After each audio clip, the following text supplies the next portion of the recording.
κείμενο το οποίο πετάνω, δίνουμε τροχιά, έτσι. Και απλά το πιάνουμε με το χέρι μας εξωτερικά. Δίνουμε απλά τροχιά στον ίδιο. Γύρισε το να. Για αρχή, παιδιά, γυρίστε το shaker έτσι ακριβώς. Έτσι. Πώς το shaker? Δίνουμε τροχιά και το πιάνουμε έτσι. Πάντα έτσι, όχι έτσι. Έτσι, το άλλο προς τα πάνω. έτσι. Δεν υπάρχει έτσι. Και το πιάνεις reverse μετά. Το χέρι είναι έτσι. Το πιάνεις τον άποδο μετά.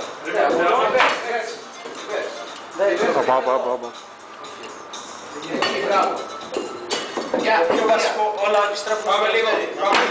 Πάμε λίγο να το σπάσουμε. Πάμε λιγάκι αυτό όλοι.